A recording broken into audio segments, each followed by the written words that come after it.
Welcome to Friday's edition of Anglican Unscripted, and you're watching two guys who really don't know what day it is, what the date is, because it's Friday and we're tired. Actually, we're recording this on Monday, so we have no excuse. I'm Kevin Carlson.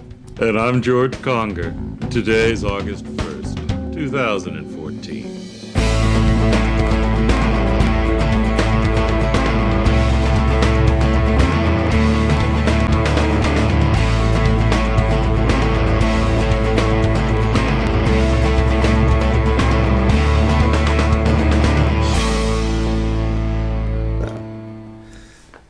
Three, two, one. Welcome to our Friday show of Anglican Unscripted. We're going to talk to you about the news. That's what George and I do. We give commentary, a little frivolity, some fun, a little humor. Once in a while, there's bloopers. It's also August, and in August, it's very difficult to find news. And so George and I, who are normally real professional journalists, have to get more fluffy stories. Now, this story we're going to talk about is not fluffy, but I'm warning you for the rest of August, don't expect the normal hard-hitting pieces, because in the history of journalism, what is August, George? It's the time when we get stories about cats water skiing. We get the silly stories that keep people busy until the world starts up again in September. Yes. So I will get as much video of cats water skiing as I can for you guys. But until then, we're going to talk about international relationships and the Church of England. For those of you who don't know, about a week ago, 10 days ago, the Church of England decided to vote in by the House of Bishops, House of Clergy, and House of Laity to have women bishops. And this is not the first time a province has done it, but this is the first time the de facto leaders of the Anglican Communion have. And there's been international reaction, which we want to talk about. But first, we're going to talk about Justin Welby's lament. Earlier this week, he put out a letter saying, listen, I hope what we did last week doesn't cause any ecumenical troubles with our relationships with the Orthodox and the Catholics and the Lutherans and all those people we love very much, where we're just doing this for ourselves, so to speak, kind of, that type of thing. So we have the list of all the different reactions here and the motorcycles, and we're going to go through them. I thought we'd start with the Russian Orthodox, George. What was their response? Oh, it was wonderful. Wonderful in the sense of being so totally Russian. Things haven't changed. It's just over the top. Yes. Metropolitan Hilarion of Volkomsk. He's an Oxford-educated leader of the Overseas Department for the Russian Orthodox Church. And he put out a statement essentially saying, we're out of here, guys. We've told you not to do this because this upends 2,000 years of church tradition. You've not offered a valid theological reason for doing this. You cannot point to scriptural reasons for doing this. And instead, you've collapsed to the culture around you. Mm-hmm. And essentially, and then he said, what's next? Gay marriage? And for those who know the Church of England, yes. Yes. So for the Russian Orthodox in particular, the Church of England's leadership, not individual Church of England bishops, not individual members of the Church of England, but its General Synod and its establishment right now is beyond the pale. They've basically caved into the culture of the decadent West. So says Metropolitan Hilarion of Volkomsk. Well, there's a lot of people think that the Roman Catholics speak with one voice, and they have one decision maker at the top who says what's Roman Catholic and what's not. But in general, there's a couple of different voices in the church that you're going to hear over time. And believe it or not, the Roman Catholic Church has a liberal, progressive wing, and they also put out a press release after the Church of England. And this may surprise you, but these Roman Catholics were in favor of this, George. Yes, there's a public face to liberalism in the Catholic Church. Mm-hmm. In the United States, we see it with the nuns on the bus. Right. In Europe, we have the We Are Church movement. We also have the Association of Catholic Priests in Ireland and England. These are the liberal groups who unashamedly say, we want the church to change its teachings on a vast host of issues, including married priests, women priests allowing those who divorced and remarried to receive Holy Communion. Mhm. That's the public face, and those guys are over the moon. They're saying this gives guidance for how the Roman Catholic Church should move forward. Because, in contrast to the Russians' opinion, they fully engaged with theology, fully engaged with the Bible, and find that the Bible allows us to do all this thing, allows tradition to permit us to do all these things. Mhm.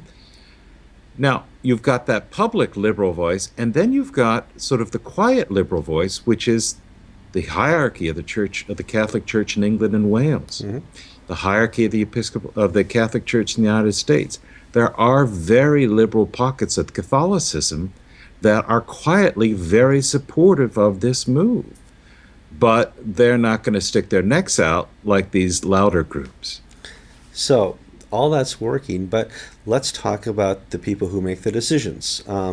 There's not been a pope that's spoken, to my knowledge, that has spoken in favor of women's ordination in any way, shape, or form. The two current popes, they're both alive, certainly have no intention to go down that way.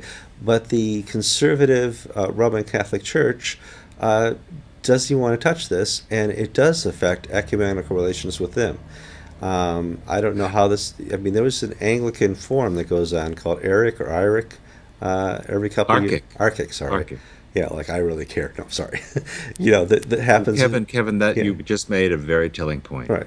Nobody really cares what happens with Archic. No, and it's one of those things where it's just an attempt at platitudes. There is no real conversation, other than what did you have for dinner today, and Well, let me tiny back up Sure. because it's an easy way for me to say nobody cares about Archic, but let me tell you why. yeah, Archic began in the 60s and really took off in the 70s in an attempt to find common ground between Catholics and Anglicans.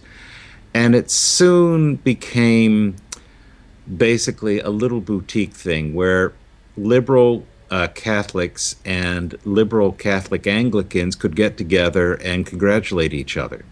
For instance, Frank Griswold was the Anglican chairman of Archic for a number of years, uh, about 10 years ago. right, And after he ordained Gene Robinson, after he consecrated Gene Robinson, the Catholics said, look, you really have to move him out of the job because it's just really, we can't have this.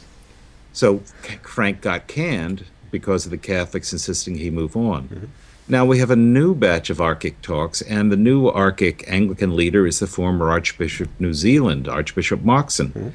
And Archbishop Moxon is putting out statements saying that Catholics and Anglicans have different understandings of homosexuality. They think its practice is sinful. We think it's okay. Well, who is Archbishop Moxon to say what no one else has said in the Anglican world of any authority, that we have a different theology on sexuality than the Catholics do? So the whole thing with Archic is that there's no responsibility, no authority. They're just talking shops. And the Catholics know this. yeah, But it gives activity for bureaucrats, and like the old saying, no government program ever is actually shut down. It just continues to employ its bureaucrats. yeah. That's what we have with Archic. That's true. That's just one of the issues is these international relationships are just usually just a bunch of the progressive peoples getting together and talk, and I don't see a future in any of those bringing together. There's a couple, but in general, ecumenical relationships between denominations has a long way to go. It has come a long way since. Especially when you have the dying portion of the Anglican world talking to the liberal wing of the Catholic Church. Yes. It's like the merger of the Pennsylvania Railroad and the New York Central. You get the Penn Central, and then you get collapse. Yes. So, but it also has come a long way. The fact that they're talking is a great deal further than the 1950s and 60s, when denominations were still at war, block by block and neighborhood by neighborhood here in America. So, keep it in your prayers. We have to. Yes, Kevin, there is one winner in all of this, though. Okay. One person, one group that is going to do very well, I believe, out of all of this, and that's the Anglican Ordinariate. Yeah, it may do well. So far, they've not had the numbers they've wanted. Basically, anybody who was in Europe and they went to church and they were already using the Catholic Missal, they didn't have a prayer book to be found, they left for the Ordinariate already. This may be the final jumping pond, but there's other options in England that have become a better option recently, like what's the Reformed Church of England? The Free Church of England? That's right, yep. Well, if you're Catholically inclined, you wouldn't think of going to the Free Church of England. Right. They're another option other than just swimming the Tiber.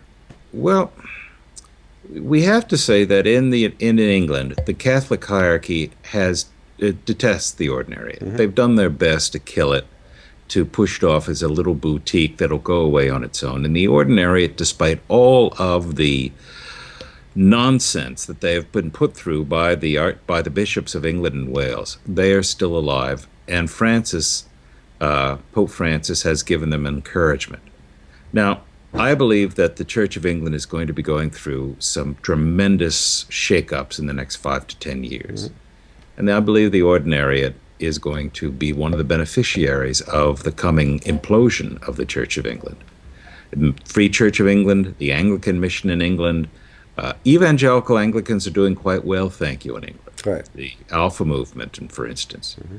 But the Church of England itself, I wouldn't be if I were a betting man, I wouldn't give long odds on its.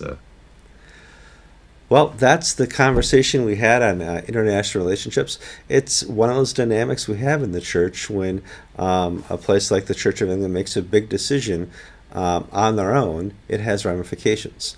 And George and I are not giving our opinion on women's ordination, but we're telling you about the ramifications of big decisions.